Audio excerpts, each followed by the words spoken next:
Right, in this video I want to talk a little bit about stretching and a common mistake that people sometimes make and sometimes how you can improve it if you've got the time to do it.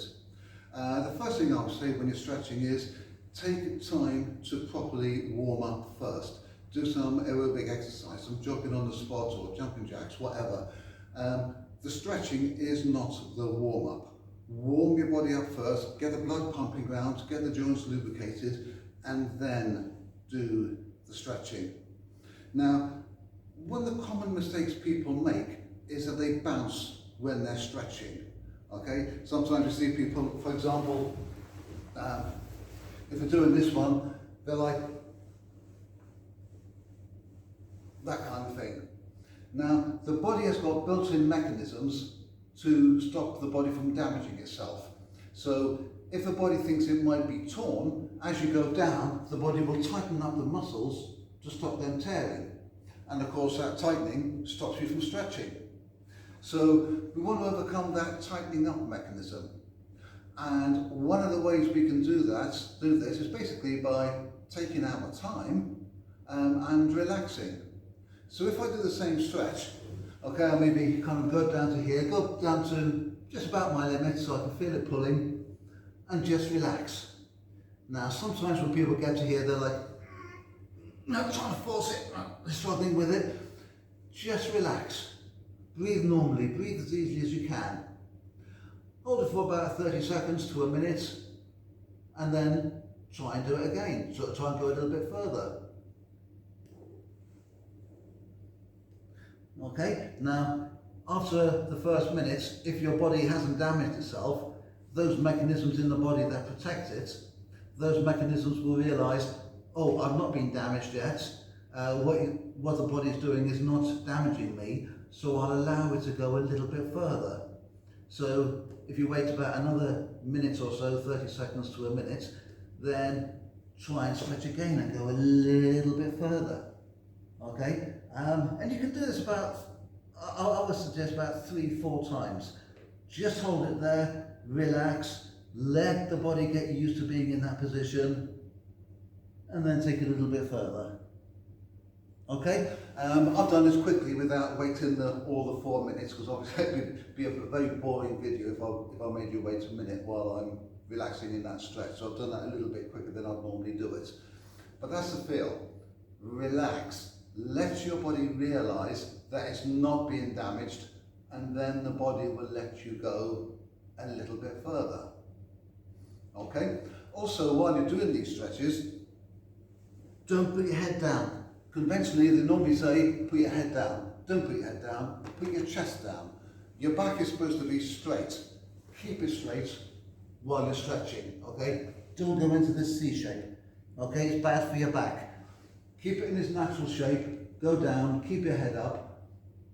You might even feel, I often feel, I can feel a pulling, a stretching through my torso when I do it this way. So it protects your back, it's safer, less damaging to your body, and you get just as good a stretch on the hamstrings. Putting my head down, that might look a little bit more dramatic because my head's closer to the floor, but it doesn't stretch my hamstrings any more effectively. Okay, so keep the head up, think about getting the chest down, and keep the back straight. Now, a few stretches and warm-up exercises I've seen over the years. Sometimes science has come along and some of the exercises have been stopped, they stopped doing them. I mean, bunny hops have been taken out because they're bad for your knees. Not many people do bunny hops these days. And another one that used to be quite common, although I've not seen it so much lately, is this one where they're going around with the knees. Now, the knee is a hinge joint. It's only supposed to bend one way. It doesn't bend to the sides. It doesn't go that way. So trying to get around in a circle, I'm putting lateral pressure on my knee. And I go around that way and I put lateral pressure on that knee. So that is not a good exercise, particularly if you've got bad knees, like me. Okay, so don't do that one. Okay, another one, sometimes when people are, they'll go as far as they can in the splits. Okay, that might be their limit, and then they'll go one side, then the other. Now, again, this can be a bit bad on the knees because you put quite a lot of loading on your knees, okay? It's not so bad if you're up here because your weight's going straight down. Yeah, that's quite easy. But when you get out to a stretch like this, okay, you are putting quite a lot of load on your knees. So I would advise against doing it. I would advise sit on the floor, okay? You can have a good stretch on the floor and there's no loading on the knees. Another little adaptation from an old exercise that I've always done throughout my entire karate career is just simply when we move the head side to side and backwards and forwards. Now, I'll be honest, in the early days, I just thought of this as moving the head around to lubricate the joints, get the blood in the joints. And yeah, you can use it for that. But if you just push up through the crown of the head, okay, well, it's just a little stretch down there. You push out through the crown. Now that stretch goes all the way out the shoulder, okay? And the other way, if you relax the head, you know, you just feel a little bit around there, push out through the crown, and that pull, like I say, goes all the way down to the shoulder. Same when you go backwards and forwards.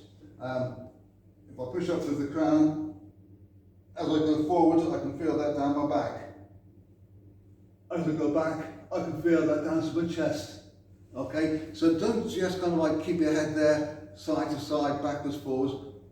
Push up through the crown, and that increases the stretch all the way through the shoulders, through the top of the chest and the back. Okay?